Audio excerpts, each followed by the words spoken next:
I see.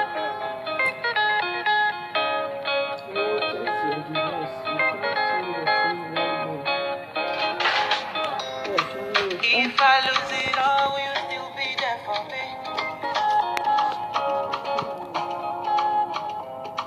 If I don't get money, oh, will you still be loving me? If you know my weakness, will you stand by me? Tí wọ́n bá bà mí jẹ́ oṣù máa ṣe gbè lẹ́yìn mi. So promise me you'll grow with me and ride with me till the sun goes down, yeah. Promise me you'll grow with me and ride with me till the sun goes down,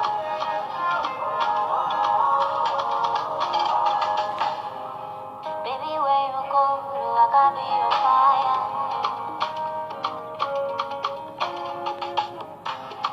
I love you forever, no go be retired.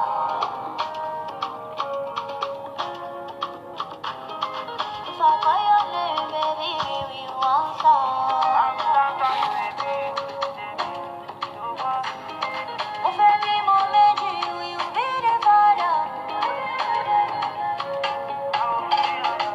Promise me you'll grow with me and ride with me till the sun goes down, Promise me you'll grow with me.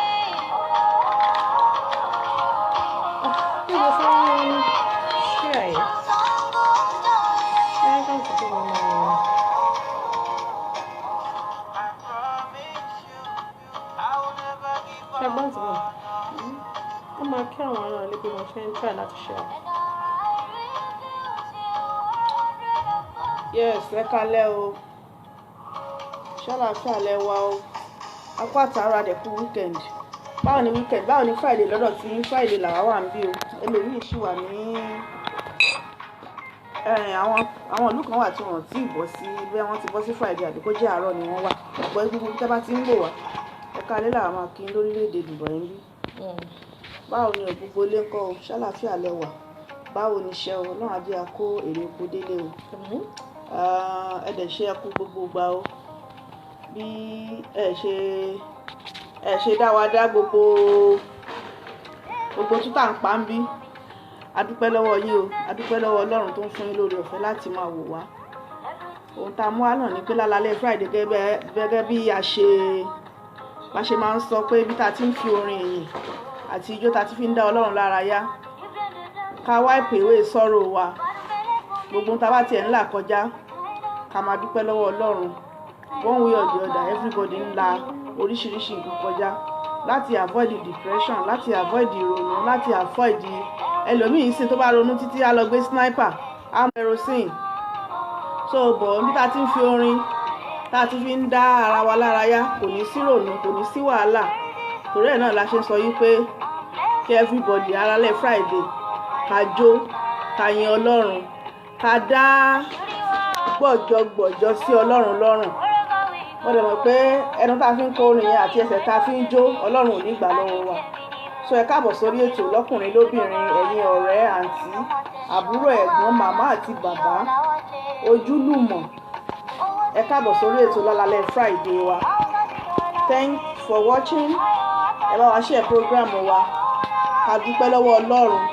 Ká máa gbé Ọlọ́run ga nítorí pé Ọlọ́run ni ó tọ́ sí. Ọlọ́run ni ọpẹ́ yẹ. Òun ni ó tọ́ láti máa yìn ní gbogbo ìgbà.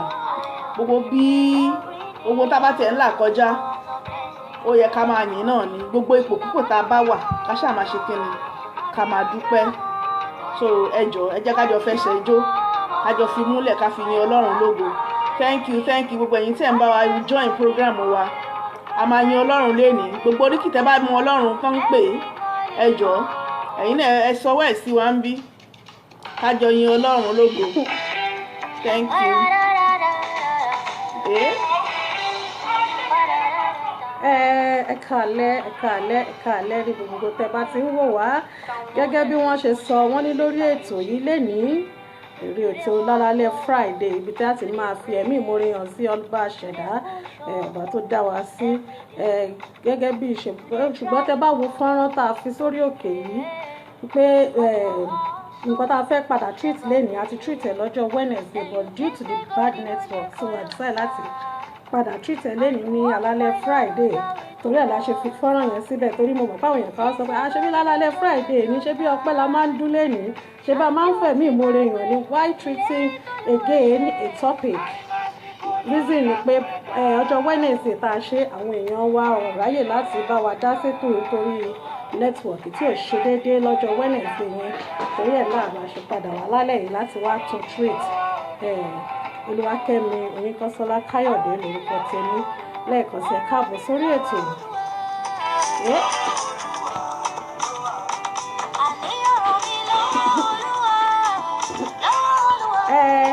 Lọ́wọ́ Olúwa ìwọ tó bá mọ̀ pé ọ̀rọ̀ ẹ lọ́wọ́ Ọlọ́run ló wà nítorí bẹ́ẹ̀ náà ló fi yẹ ká máa take gbogbo nǹkan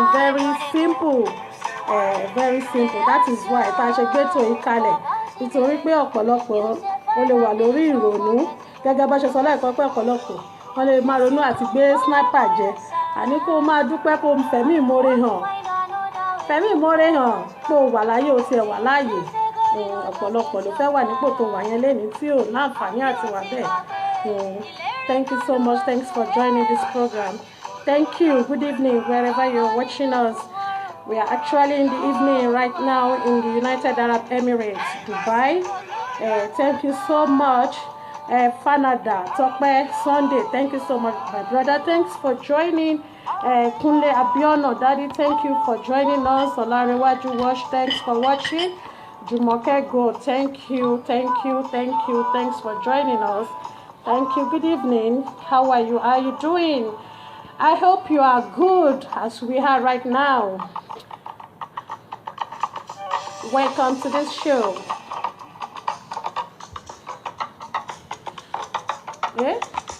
Eléyìí tó ṣe jẹ́ pé á fòwò orí mi lórí Ẹ máa mọ̀ sẹ́yìn.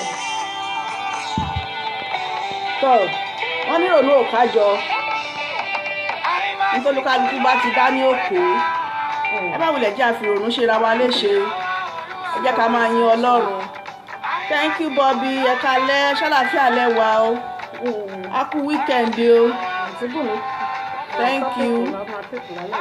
So ó dẹ̀ ní topic kan tá à ń treat ní tá a treat lọ́jọ́ Wednesday but sharing network yẹn bad everybody everywhere in fact let me say all over the world because everybody was just complaining pé network yóò dá o network yóò dá o so really rí topic yẹn treat dáadáa and fún àwọn tó ní àǹfààní láti wò wá díẹ̀ ní ọjọ́ Wednesday yẹn tá a treat náà ni pé ǹjẹ́ ṣó yẹ kí ìyàwó kẹ́rù kúrò nílé nítorí pọkàn òun yàn lé ẹ má bínú lálẹ́ Friday láwa o ìjó la fẹ́ jó kádẹ̀ yin Ọlọ́run lówó kádẹ̀ yin orí kí Ọlọ́run gẹ́gẹ́ bá ṣe máa ń ṣe ṣùgbọ́n a ní tọ́pìkì kan tá a pa tì í tó jẹ́ pé network ni ò jẹ́ ká lè ṣe ní ọjọ́ Wednesday a tiẹ̀ ṣe ṣùgbọ́n ó rí bálabàlá kan Ọlọ́run má jẹ́ kí iṣẹ́ wa rí bálabàlá àwọn ìyá ẹ̀ pé network yẹn náà ti bẹ̀rẹ̀ ń sìn àwọn nǹkan tá a ṣe fún network o kọ́lọ́run bá wa gbogbo so ní pé ṣé ó yẹ kíyàwó kúrò nílé ọkọ nítorí pọkàn òun yàn lè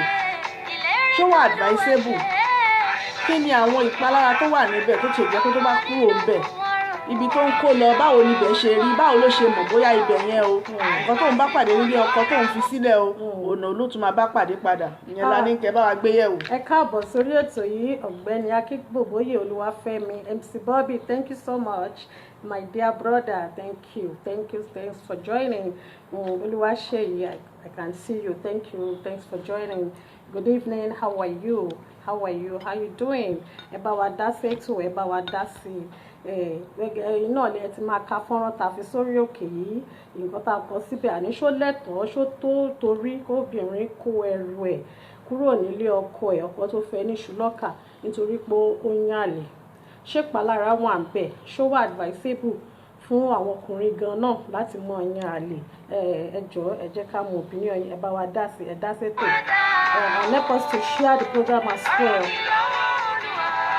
Ọlárẹ̀wájú watch, thank you daddy, thank you for watching us. Ẹ jọ̀ọ́ ẹ bá wa share program wa, ẹ bá wa sọ opinion yín. Láre báwo ni gbogbo Dubai lẹ́yìn ṣó ń ṣe wẹ̀rẹ̀wẹ̀rẹ̀? How are you?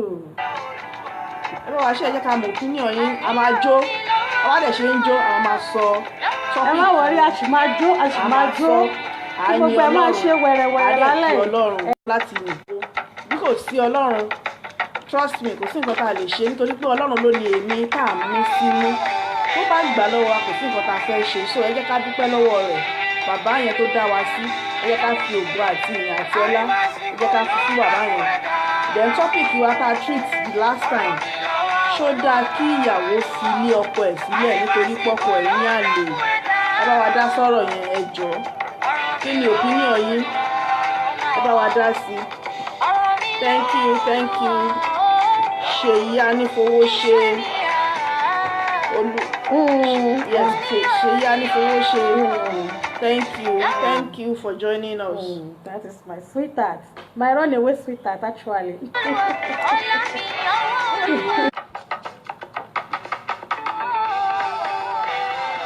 Yes, so Mr. Bobby, thank God. Yeah, it is Friday. Thank God it is Friday. Edamo, thank you so much. Lálálẹ́ Friday náà ni o. Ọ̀gbẹ́ni Olúwaṣèyí, thank you so much. Thanks for joining. Ṣé máa yá? Èmi nìyẹn, obìnrin ló ń ké sí. Obìnrin mẹ́jọ ni o, ó tó lọ obìnrin mẹ́ta. Bẹ́ẹ̀ ni o, network gbọ́rọ̀ Olúwa, kí network tó gbọ́rọ̀ Olúwa o. Àmì o Bobby, kí network gbọ́rọ̀ Olúwa kó ká ṣètò alálẹ́ yìí o. Ẹ tètè wọlé Olúwa o, kó gbọ́rọ̀ Olúwa Wọ́n ní ni o. ìránṣẹ́ kan òǹdí ìránṣẹ́ kan lọ́wọ́ àti kí network jí wa lọ́wọ́ mi ti Wednesday. Kó má ṣe bí ti Wednesday o. Bẹ́ẹ̀ ni o. Thank you. Network yẹn kó yá Bẹ́ẹ̀ ni gbọ́rọ̀ o. Olúwa ni o.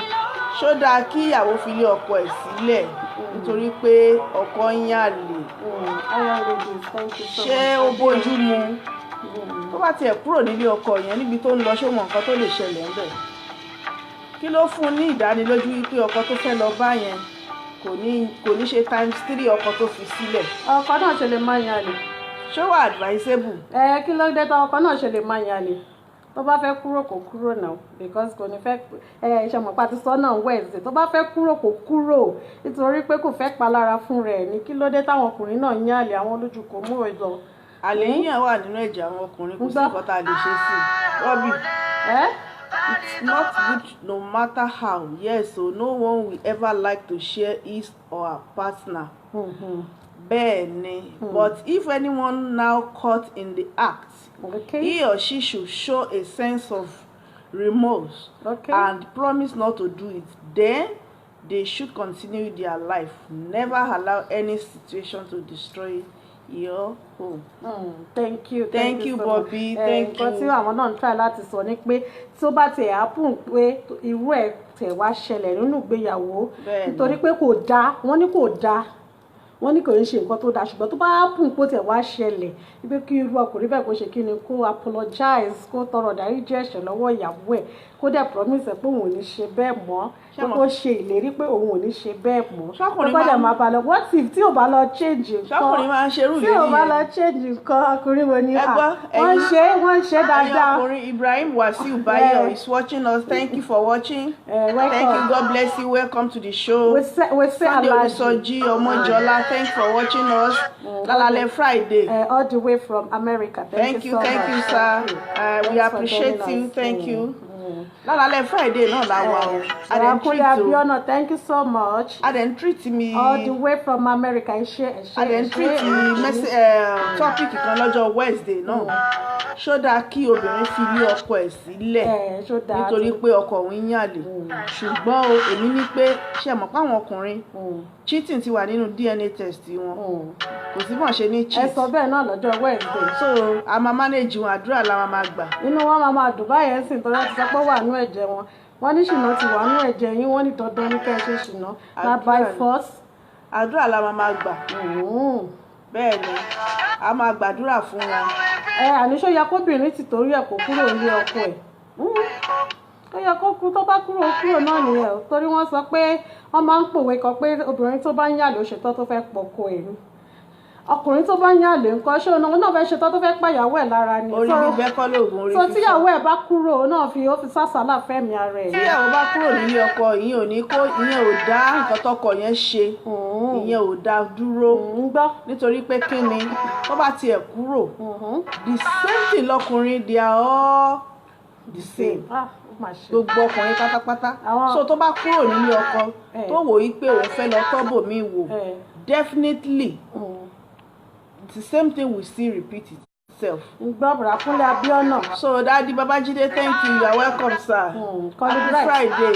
Ẹ̀gbọ́n tèmi pàtàkì Thank you, lálálẹ́ Friday náà la wà òun bí ta ti yin Ọlọ́run lógo ta ti my yin Ọlọ́run brother ga. from another mother. Thank you sir, thank you for joining us sir. Bright bàbá ṣẹ̀wá pa. Thank you.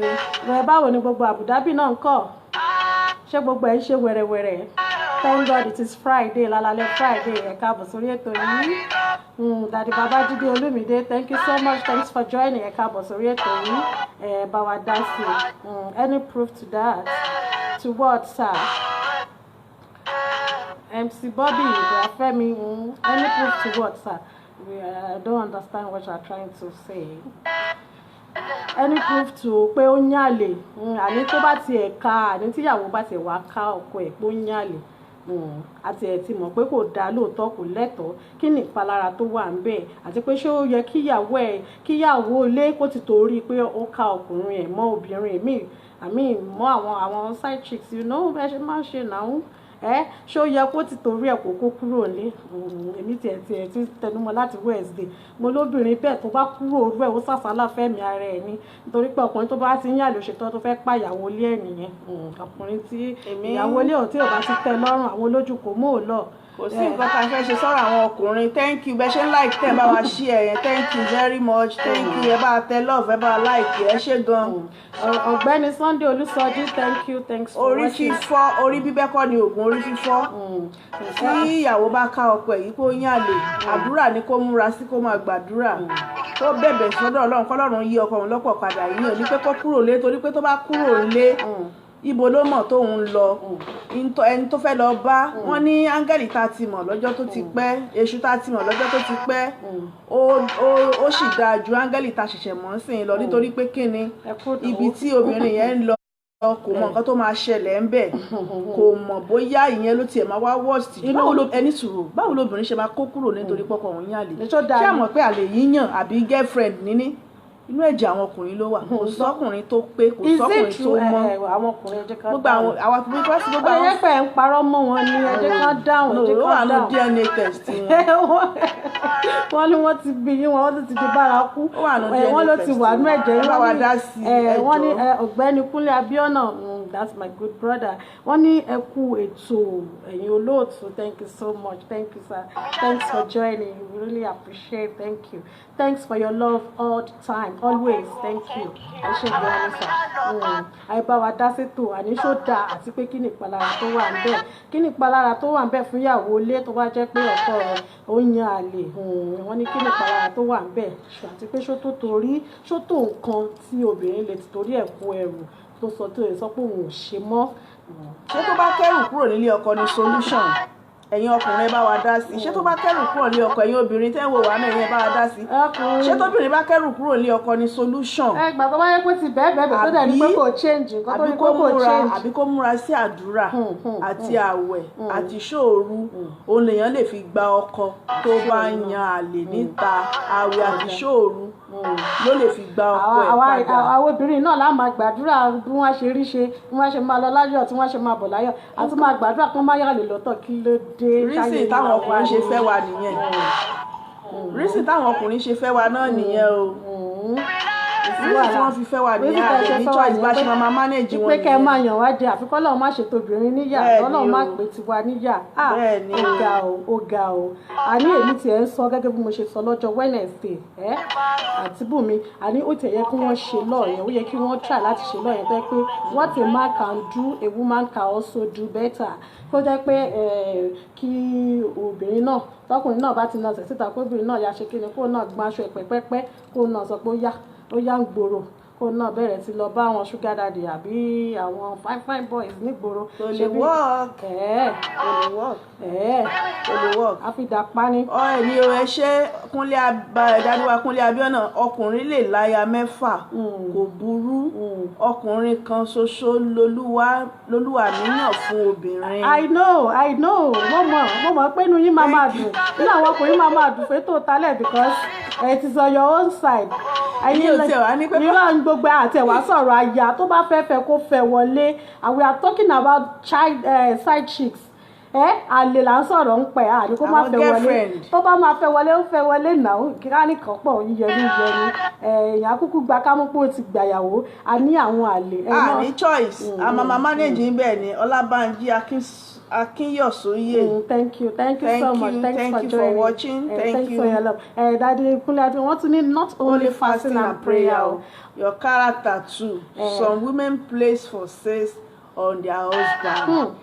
Bẹ́ẹ̀ ni ṣe rí pé. Wish kò jẹ́ pé àwọn obìnrin kọ̀ọ̀kan náà ti join wa lórí ètò kan wọ́n máa kọ́gbọ́n ọkùnrin tàtọ̀ rẹ̀ obìnrin tàtọ̀ rẹ̀ káwá mẹni tó máa lómi lẹ́yìn ẹsẹ̀. Àwọn bí ẹ ti ẹ̀jẹ̀ káfẹ́jọ́ ká nà síta wò. Ẹ̀kọ́ ti ẹ̀ ṣe náà yẹn pé kóbìnrin náà lè ṣe nǹkan tọkùnrin ṣe náà. Tẹ́yìn náà bá ti nà síta káwa náà yà ṣe kí ni káwa náà ṣe wẹ̀rẹ̀wẹ̀rẹ̀. Ṣé rí pé kò kí ń ṣe solution káwa náà bọ́ síta. Ṣé rí pé kọkùnrin yàn lè kóbìnrin wá sọ pé òun fẹ́ kú nǹkan ni solution. Ṣé kò tiẹ̀ possible kóbìnrin náà lọ yàlẹ̀ torí pọkàn yàlẹ̀? Kò lè possible. Tóbìnrin bá yàlẹ̀ tọkùnrin bá mọ̀ obìnrin ló máa lọ. Tọkùnrin bá wá yàlẹ̀ tóbìnrin bá wá tún yarí obìnrin yẹn náà ló tún máa lọ. So kí làwa gba kámú fún. Ọmọ tó ti wá ń yà àwọn obìnrin. Gbogbo yẹn ti wà náà jọ ọkùnrin. Àmọ̀ rógbò lọ́wọ́ ẹ̀yin ọkùnrin o. Kò sí nǹkan tá a fẹ́ ṣe sí. Ya rọ́bì. Kò sí nǹkan tá a fẹ́ ṣe sí. Bọ́bì lẹ́nu tí yín náà. Kò sí nǹkan tá a fẹ́ ṣe sí. Ọkùnrin tàtọ̀rìn kóbìnrin tàtọ̀rìn. Bá a ṣe máa jọ lò lọ bá a ṣe jọ máa lò lọ nìyẹn. Kò sí wàhálà. Àwa ni ká ṣe kí ni ká múra. Bẹ́ẹ̀ ni o. We should not pay evil with evil, okay? Bẹ́ẹ̀ ni. Okay. Bẹ́ẹ̀ ni. Ká má sọ pé torí pé ọkọ mi yàn lè mí náà fẹ́ máa wọṣọ. Àníṣe kí obìnrin yẹn náà ṣó lè sàṣàlà fẹ́mi rẹ̀ nítorí òwe tán máa ń pa yẹn tí lèmi ń bẹ̀rù pẹ̀ pé tó bá sọ pé tí ọkùnrin bá yàn lè ṣètò tó fẹ́ pa ìyàwó ilé ẹ̀ ṣé kóbìnrin bẹ́ẹ̀ dúró ni kó wò pé ikú ló kàn fóun ni àbí kó sàṣàlà fẹ́mi rẹ̀. Kò lè sàṣàlà fẹ́mi rẹ̀ nítorí pé kí ni ibi tó ń sàṣàlà lọ yẹn kí ló fẹ́ lọ bá ń bẹ̀. Àní kó múra kó sán ṣòkòtò kó sì bóyá níwà kan ṣe àmọ́ pàwọn obìnrin afọ́nì bóyá níwà kan tó ń wù tó mú ọkọ ẹ̀ lọ síta oríṣiríṣi ìwà ló máa ń jẹ́ kí ọkọ ẹ̀ kó nọsẹ̀ síta ló máa ń jẹ́ kó bí ọkọ ẹgbọ́n nǹkan tí Daddy Kúnlé you don't need any law to ná ẹsẹ̀ síta kò sí wàhálà wọ́n ṣe àwọn tuntun sọ wọ́n ní kọkùnrin tàtọ̀ ìkóbìnrin ẹ̀ káàtì wá wẹ́n tó máa lẹ́mi ló ń gẹ́gẹ́ kí n lè jẹun ní tẹ̀ ń halẹ̀ mọ́ wa ẹ mọ́ halẹ̀ kí ní ńlá mọ́ wa ṣé dandan ni kẹ́ ẹ̀ halẹ̀ àlè ni nàfà ìfọ́ ṣé lóòótọ́ ló ti wà nú ẹ̀jẹ̀ yín lóòótọ́ ni ṣé lóòótọ́ ló wà ní DNA test kò sí nǹkan tí yẹn máa ṣe sí inú DNA test wọn ló wà àlè yín àti girlfriend yín ní inú DNA test wọn ló wà so nǹkan tá a máa ní láti ṣe ni pé number one àwọn oríṣiríṣi ìwà kan ló wà tó jẹ́ pé tí ọkùnrin bá rí tó lè wò yí pé òkè ìwà tíyàwó mi ń wù tí ò tẹ́ mi lọ́rùn ó dẹ̀ ti try láti make amendment pé kí wàhálà má ṣẹlẹ̀ nínú ilé ṣùgbọ́n tí obìnrin yẹn tó ya ádámà tí ò fẹ́ gbọ́ ìyẹn máa ń jẹ́ kí ọkùnrin kó nọsẹ̀ síta so obìnrin tó bá gbọ́n number one nǹkan tí ó lè mú inú ilé tòrò láàrin tọkọ àti ìyàwó ni pé gbogbo nǹkan tọkùnrin bá ń fẹ́ kóbìnrin máa ṣe kíni kó máa bá fẹ́ gbọ́dọ̀ fóbìnrin tí ó ń fi gbogbo ẹ̀tọ́ pẹ̀lú àwọn ọkùnrin kan wà tí wọ́n ní tẹ́lọ́rùn. Tàbí wọ́n rọ́kùnrin tí ò ní tẹ́lọ́rùn ó ní ìdí àdúrà ni irú ọkùnrin bẹ́ẹ̀ àdúrà ló ní ìdí number one ó lè ní ìdí deliverance ní chọ́ọ̀chì o àbí kó ní ìdí àdúrà kó ní ìdí kan jókòó láǹdí ẹ̀kọ́ kéwú lé lórí àbí kó mo lọ sí chọ́ọ̀chì deliverance a sì lè ṣe gbogbo ilé inú ilé wa kò dìgbà tá a bá káàkiri ilé a máa jókòó a gbàdúrà ni àgbàwẹ̀ ìṣòro ìṣọ̀ọ̀sán nígbà tọkọ wa bá ń jẹ àwọn ò ní jẹun àmísọpá gbàdúrà àdúrà ló máa ń yí nǹkan padà You know the statistics of ayé women yìí in the la wà world. ní ìgbà tí gbogbo èèyàn bá jẹun káwọn tún jẹun torí kẹ́ mọ̀ máa jalè. Bẹ́ẹ̀ni. Wọ́n tún ní do you know the Àwọn ọkùnrin lè láya mẹ́fà o. do you know the statistics of women in the world? And so fucking body wọ ẹ má fi yẹn halẹ̀ mọ́ wa kí ló dé ń fi halẹ̀ mọ́ wa tẹ́ bá fẹ́ wọn wọlé àrí ẹ má fẹ́ wọn wọlé èwo wá ní kẹ́ ẹ mọ èèyàn wá jẹ lẹ́yìn kẹ́ ẹ mọ fi ṣu ọ̀dẹ ìjẹ wá ní ṣu lẹ́yìn kí ló dé kí la ṣe fún yín. kò tọ́nà kò tọ́nà ẹ obìnrin kó ẹrù kúrò nílé o àwọn ọkùnrin lè láya mẹ́fà ṣùgbọ́n obìnrin kan olúwa ni yóò fẹ́ ọkùnrin. Ẹ ṣé jàre dádì wa. Babájídé Olúmídé. Bẹ́ẹ̀ni. Thank you so much. Àgbà bẹ́ẹ̀ aláàgbà bẹ́ẹ̀ àwọn òtí ẹ̀ wá sọ̀rọ̀ ìyàwó lálẹ́ ìsìn ṣé ọkùnrin tún lè láyé ó tún lè lálẹ́ mẹ́fà náà ẹ tún lè sọ bẹ́ẹ̀ lè ó lè lálẹ́ mẹ́fà ṣùgbọ́n ọkùnrin kan ṣoṣo lálẹ́ obìnrin ó dáa tọkùnrin kan tiẹ̀ ṣe báyìí gbà yẹn àtúbù mi ẹ̀mọ̀ bó a tún lè ṣe báyìí tọkùnrin bá tẹ̀ tún lè láyé àlè mẹ́fà obìnrin náà lè ní bí àlè méjì. Kò lè possible nítorí pé abẹ́ òrùlé ọkùnrin oníyàwó ẹ̀ wà so kò lè possible. Okay. Bẹ́ẹ̀ ni kò lè possible. Àwa la gbọ́dọ̀ ṣe kíni la gbọ́dọ̀ ṣàgbéjẹmọ́wọ́ la gbọ́dọ̀ jókòó ara wa jẹ́ ibi tí ọkọ wa bá fi há tó bá fi wá há ibẹ̀ ni ká jókòó sí ibi tó bá fi yọ wá sí òun náà ni ká one woman one man bọ́ọ̀bì ṣe sọ̀rọ̀ ni you are not talking one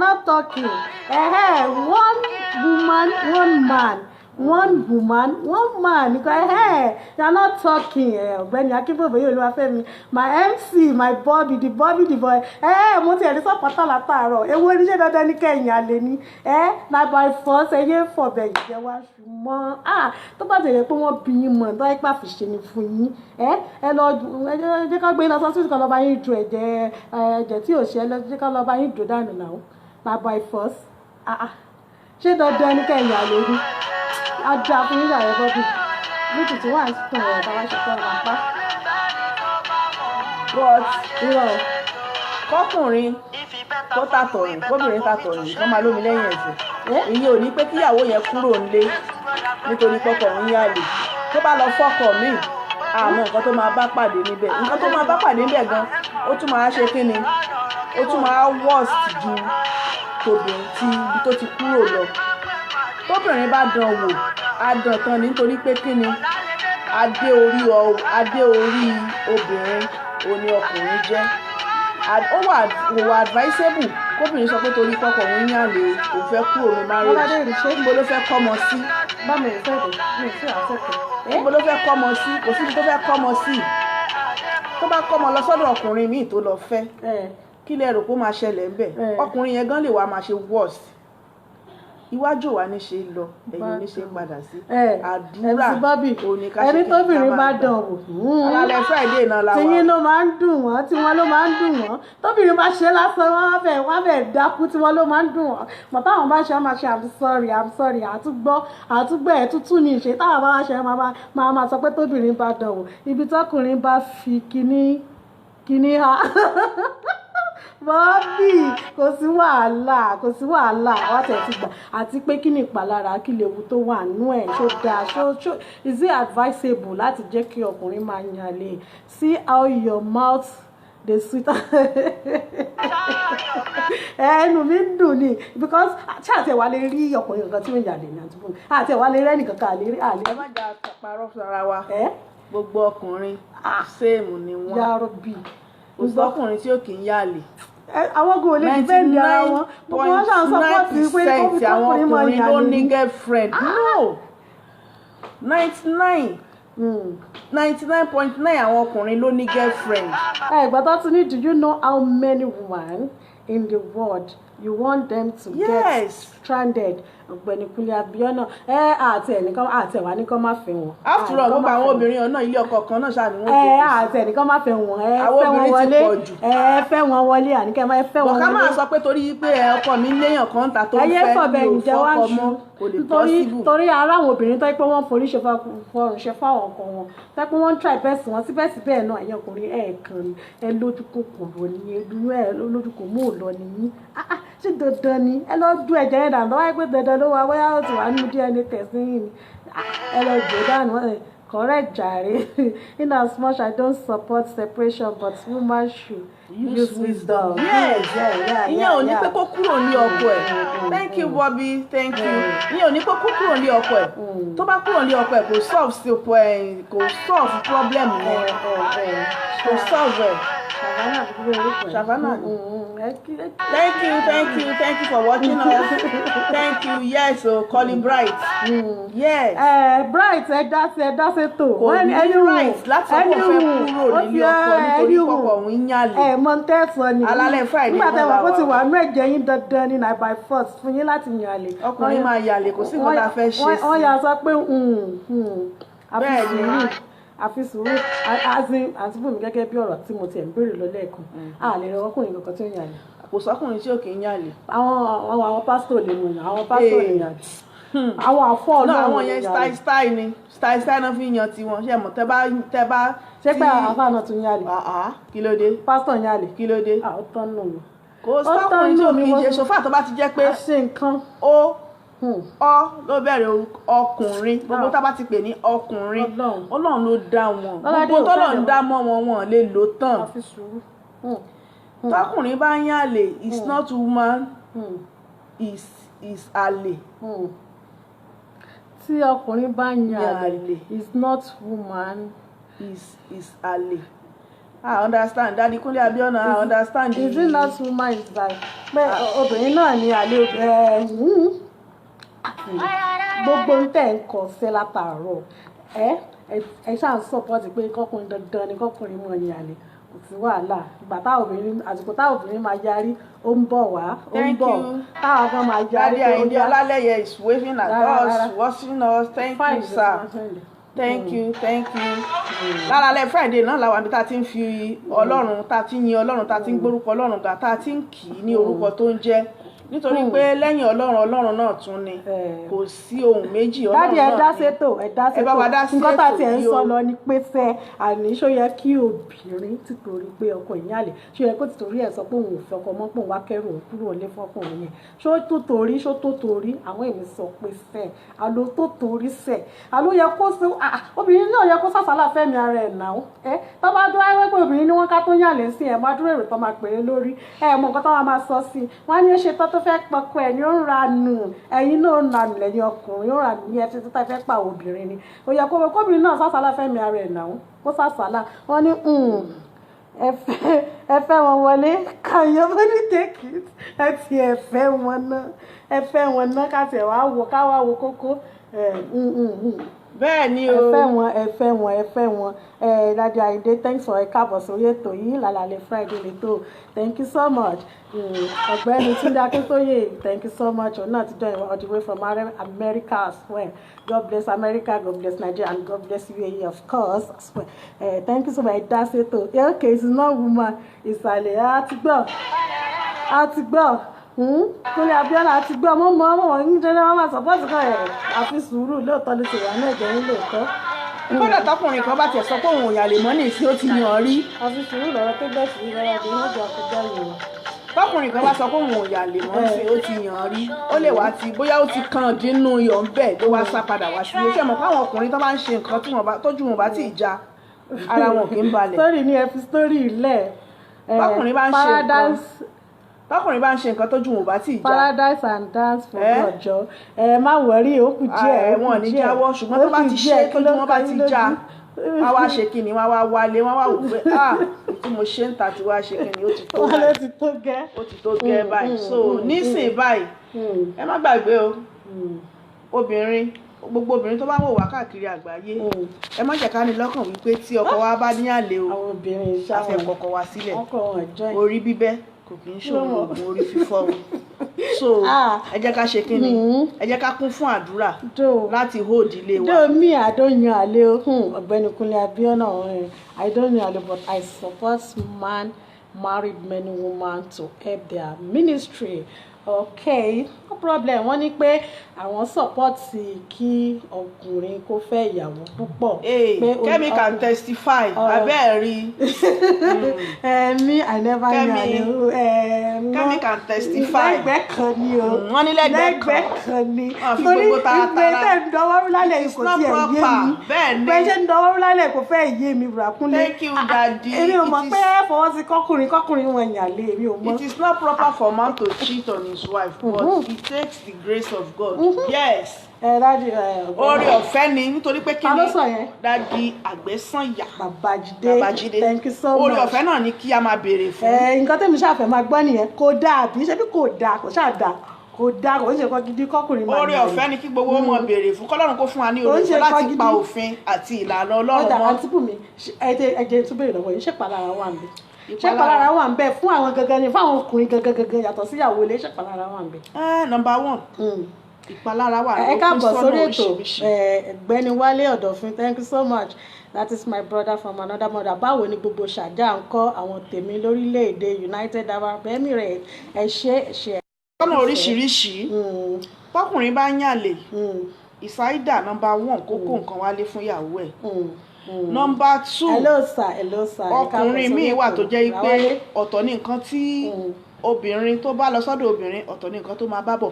Bọ̀ nǹkan tẹ́mi suggest ni pé instead tí ìyàwó máa fi kúrò nílé ọkọ torí pọ́kùn ẹ̀yìn àlè àdúrà ni kó múra sí kó dẹ̀ ṣán ṣòkòtò ẹ̀ kó le Ọlọ́run kó dẹ̀ di ilé ẹ̀ mú nítorí pé kí ni tí Ọlọ́run ò bá yí ọkùnrin lọ́kàn padà láti ń bá pàdé látara àwọn ọkùnrin ká máa ṣe kí ni ká máa gbà ká mú. I am your good àbúrò. Yes o, ẹ má gbàgbé. I'm your good àbúrò. Ẹ bá play orin lálẹ́ Friday náà la wà o. Bẹ́ẹ̀ ṣe wá dọwọ́rú lálẹ́ yìí. Ta ti ń gbé Ọlọ́run ga, ta ti ń yan Ọlọ́run lógo. Bẹ́ẹ̀ ṣe dọwọ́rú lálẹ́ ní òye mi gbogbo eléré ti pa. Nítorí pé kí ni ó yẹ láti máa yan Ọlọ́run.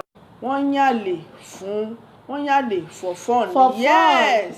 Ìyàwó yín so you can't stop them. You can't catch fun lọ́dọ̀ ìyàwó yín. Thank you. Adépadà ó ti dé padà network ṣé bá ti ní o gbọ́rọ̀ Olúwa látàárọ̀ ọ̀rọ̀ rẹ pé a fẹ́ parí kó tó it is not proper àtidọ́ àwọn tí ní leave your husband because he cheated. Leave your husband because he cheated on you is just like leave your country because of the rain. There is rain everywhere. Ọkùnrin yan àlè kò sọ pé kó má ní ìfẹ́ ìyàwó ẹ̀. Definitely. Definitely. Ta ló kí ló mú sọ̀rọ̀? Collie Bright? Yes. Collie Bright. Bẹ́ẹ̀ ni. Bright ni ṣé lóòótọ́? Yes, bad network. Collie Bright. Yes, bad network. Ṣé lóòótọ́ ni? Bẹ́ẹ̀ ni ọkùnrin yànlè yẹn ò ní pé kó má nífẹ̀ẹ́ ìyàwó ẹ̀. Kí ló wá ń gbà tó nífẹ̀ẹ́ ìyàwó ẹ̀ ìgbà tó tiẹ̀ nífẹ̀ẹ́ ìyàwó mi tẹ̀fẹ̀ bẹ́ẹ̀ ìgbà tó nífẹ̀ẹ́ kí ló ń kó fún yànlè. Ìyẹn wà nú ẹ̀jẹ̀ wọn ṣẹ́ má wulẹ̀ padà sẹ́yìn. Ó wà nú ẹ̀jẹ̀ wọn àní choice. Àwa wà ní Rásàkémà láti ń dúdú ẹ̀rú tàti ń rọ̀ bí òwe àwa ń bí. God is awesome. Is worthy to be praised. Thank you, sir. Bad network but àti dé padà sórí ètò. Network ni ẹ má bínú. Àwa náà kọ́. Nípa ẹjọ́ bá fẹsẹ̀ rájọ́ títí ètò yá fi táwọn fi lọ rí kó olùkọ́ ní fi sùúrù. Ètò ìgbomi ni ẹ má bínú. Ó gbomi mu. Tọ́pìkì ẹ̀ gan gbomi mu. Ó ṣàn ká mi lára. Bẹ́ẹ̀ ni o. Ó ṣàn ká mi lára ni. Ṣé mo pé ẹ̀yin ọkùnrin ni mo support lálẹ́ yìí. Èmi o bọ́kọ mi bá yànlè yóò padà wálé. Mi ò lè torí bọ́kọ mi yànlè kí n sọ pé mi ò fẹ́ mọ́. Àlè pé oríṣiríṣi o. Ọkọ mi ò lè lọ yànlè ní ìsìn kó mọ bá àbúrò mi sùn kí n sọ pé mo fẹ́ gbà mi ò lè gbà. Àbí kó mọ bá relative mi sùn. Àbí kó mọ sọ wípé èèyàn kan tí mo mọ̀ rí lòun fẹ́ máa bá sùn. Bọ̀ tó bá yan àlè ẹ̀ síta.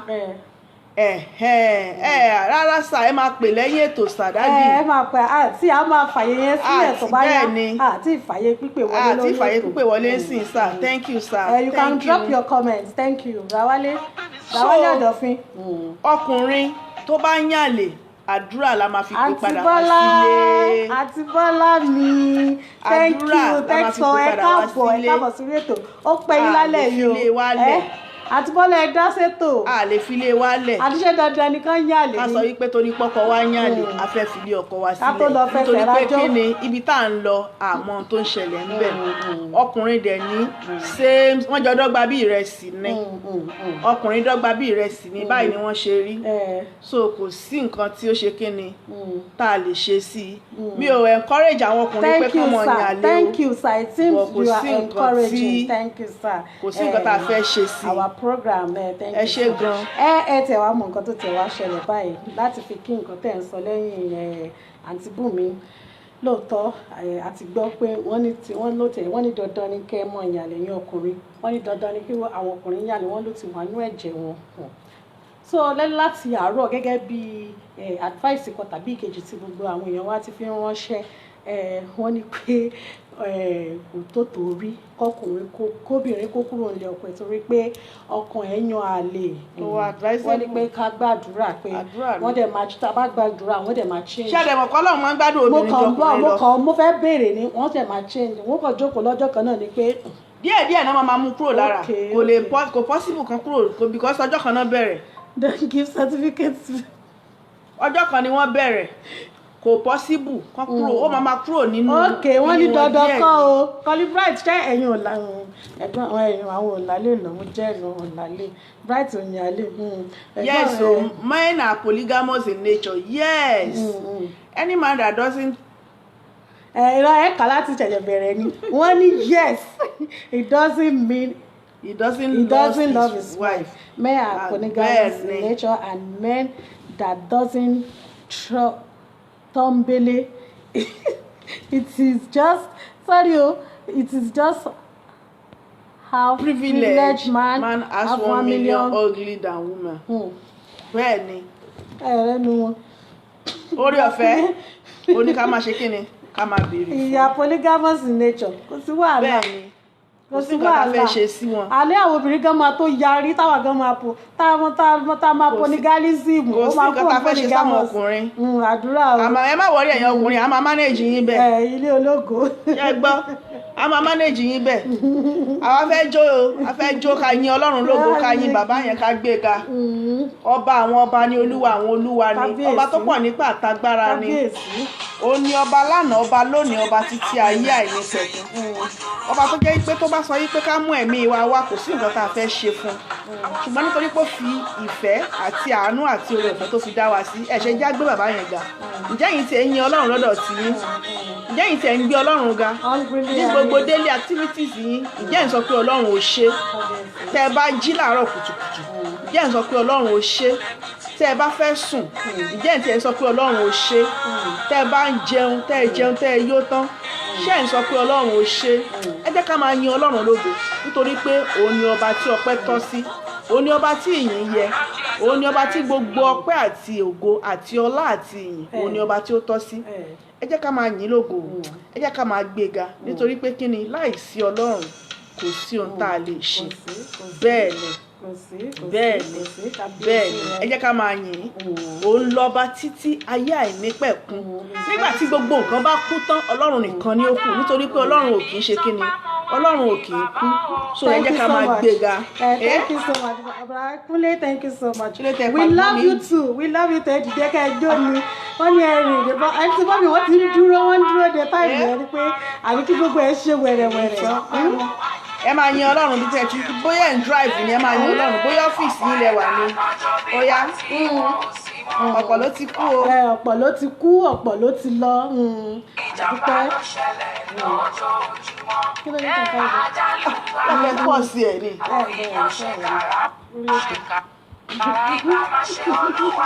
Ẹ máa yin Ọlọ́run lógo ẹ máa gbé Ọlọ́run ga Ọlọ́run ọba tí ó dá wa sí òun ló ń pa wá mọ́ nínú gbogbo ohun tá à ń ṣe pátápátá Ọlọ́run ló ń dá wa sí tí a bá ń ṣe nǹkan tí ó kù díẹ̀ káàtó ẹ jẹ́ ká máa yìn tá a bá ń ṣe nǹkan tó bá lọ déédéé òun náà ni ká máa ṣe kíni òun ni ká máa gbéga ẹ jẹ́ ká fi ijó ẹ máa jó ibi tẹ́ bá ti wà gbogbo bí kíbi tẹ́ bá wà ìbàjẹ́ ọ́fíìsì ni o ìbàjẹ́ kitchen ìbàjẹ́ pálọ̀ yín ẹ ṣe kíni ẹ máa fi ẹsẹ̀ rajó.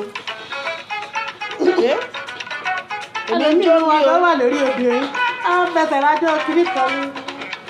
Mo dé o, tèmi tó Eh? bá mo wá yí bàbá mo dé o tèmi tọpẹ́. Thank you Rawale wọ́n ní nice one.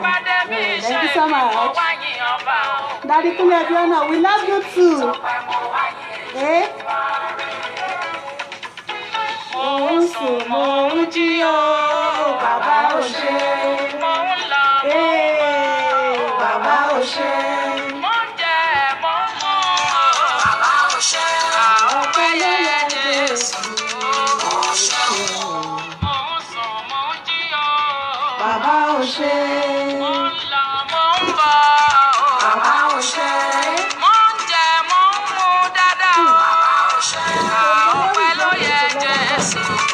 Ó ṣeun o. Ọpẹ́ ló yẹ Jésù. Ó ṣeun bàbá. Ọpẹ́ ló yẹ Jésù. Ó ṣeun o.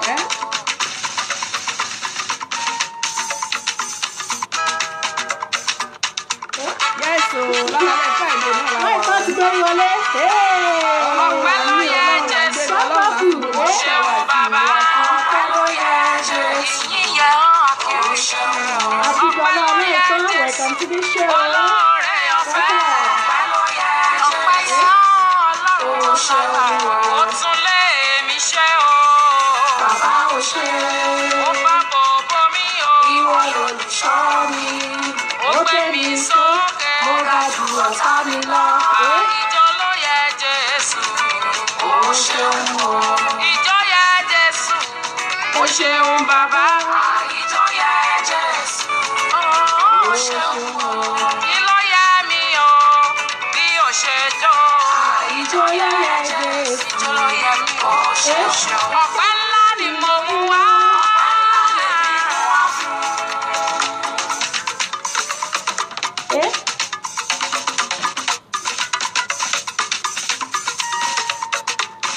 Ìjọ iná ní ọjọ́ èmi. A ti ṣe ni wọ́n fi ṣe níbi. Ìjọ la bí. Láyé mi, mẹ́lẹ̀ gbàgbé lórí rẹ̀ láyé mi. Kèé jẹ ọmọlà. Kèé jẹ ẹ̀kọ́. Ẹ bá fi lọ́wọ́ kò ní gbà. Pápá olóore. Ìjọ àkọ́kọ́ iná ni. Ìyàtọ̀ lórí rẹ̀. Àwọn àlejò àwọn ọmọ ti fẹ́ bẹ̀rẹ̀ lẹ́kọ̀ọ́. Àwọn ti fẹ́ yìí ní ọwọ́ ẹni. Mẹ́lẹ̀ gbàgbé pápá olóore. Pápá olóore. Àwọn yóò ti wọ́n ti fẹ́ bọ̀ ọ́. Ìwọ ló tọ́ sí ìwọ ni ìtọ́sí. Yes o, ẹ jẹ́ ká máa yin Ọlọ́run lógo, ẹ jẹ́ ká máa gbé ga. Ọlọ́run gbogbo ibi tí ẹ bá wà, gbogbo ètò tí ẹ bá wà, ẹ máa fi ọpẹ́ fún ẹ máa yin Ọlọ́run lógo nítorí pé Ọlọ́run ló tọ́ sí láti máa yìn. Òun ló tọ́ sí láti máa gbé ga. Olúwa, àwa yìn ọ́ o. Olúwa, àwa yìn ọ́ o. A gbé ọ̀gá láti ìsàlẹ̀ ọkàn wa wá. Nítorí tí àánú rẹ̀ dúró láéláé. Ó dúró. Olúwa, àwa yìn ọ́ o. Àwa yìn ọ́ o. Àwa yìn ọ́ o. Àwa gbé ọ̀gá. Ó gbé ọ̀gá láti ìsàlẹ̀ ọkàn wa. Láti ìsàlẹ̀ ọkàn wa wá. Nítorí tí From the depth of our heart, a sọ pé o ṣeun. Olúwa, èmi wá yìn ọ́ o. Olúwa, èmi wá yìn ọ́ ẹlẹ́dàá. Mo gbé ọ̀gá láti ìsàlẹ̀ ọkàn mi wá o. Nítorí tí àánú rẹ̀ sí mi ó pọ̀ It's the good thing. Yes, the great one. Àwa yìn ọ́. Òkè ló ń jẹ méjì. Olúwa, àwa She's yìn ọ́. dancing now. A gbé ọ̀gá láti ìsàlẹ̀ ọkàn wa wá. Nítorí tí àwọn ẹ̀rí mi ò.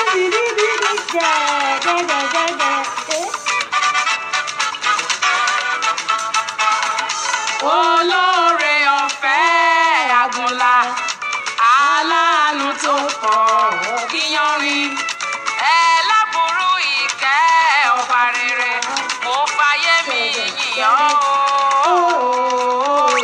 Olóore ọ̀fẹ́ àgùnlá,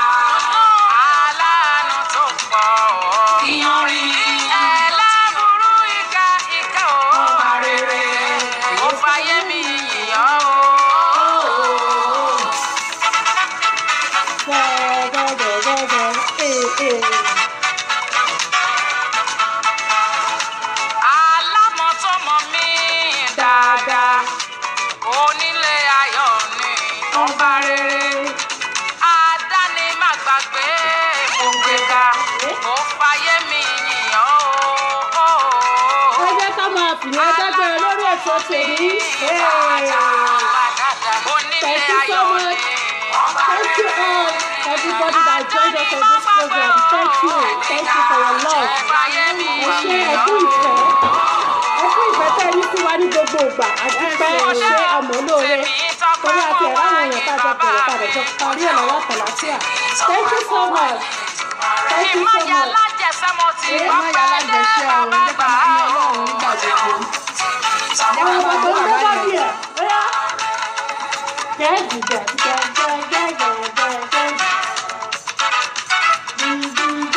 Ẹ jẹ́ ká máa yan Ọlọ́run lógo nígbà gbogbo. Nígbà tí ìgbà. Ẹ jẹ́ ká máa yan Ọlọ́run, ẹ jẹ́ ká máa gbé bàbá yẹn ga. Òun lọ́ba tó dá wa sí. Gbogbo tá à ń ṣe tí ò bá sọ̀rọ̀ ọ̀fẹ́ Ọlọ́run a ò lè ṣe é. Ṣé ẹ jẹ́ ká máa yìn ín lógo. Òun ló sọ láti máa yìn. Gẹ́gẹ́ bí olóhùn rẹ̀ ṣe sọ. You are worthy of praise, Jesus. You alone is worthy of our praise. You alone is worthy. Yes, so thank you, Daddy Abiona. Kunle Abiona, thank you. Ẹ ṣé gan. Let us lift him up Ẹ jẹ́ ká together máa yan Ọlọ́run lógo, ẹ jẹ́ ká máa gbé Ọlọ́run ga. and praise his name Bẹ́ẹ̀ ni together. Ọlọ́run lọ́ba tó tó ní ọpẹ́ àti ìyìn Let us fún. lift him up Ọlọ́run together, ọ̀gá praise ni his ó sì holy wà name síbẹ̀ tá a bá ń yìn lógo. Gbogbo tí ò tó ló You máa are worthy of ṣẹ́kù. praise, Ẹ Jesus. jẹ́ ká You máa are gbé worthy ga. of praise, Jesus. Jẹ́ ká máa You are yìn worthy ín. of praise, Bẹ́ẹ̀ ni Jesus. o. You are worthy of praise, Jesus. Ọlọ́run òkè àwọn akọni ni. You alone is Òun ló worthy ṣe ohun tí ẹnìkan kan ò lè ṣe. You alone is worthy Bẹ́ẹ̀ ni. Òun ló tọ́ láti yìn. Bẹ́ẹ̀ ni o, lálálẹ́ Friday náà ni o. Tí ń fi ijó àti ìta ti fi ń dá Ọlọ́run lọ́rùn. Tá a ti fi ń jó, tá a ti fi ń jó yìn. Bẹ́ẹ̀ ni o. Ọlọ́run ò ṣe é. Bàbá yẹn ò ṣe é. Let it hit jam right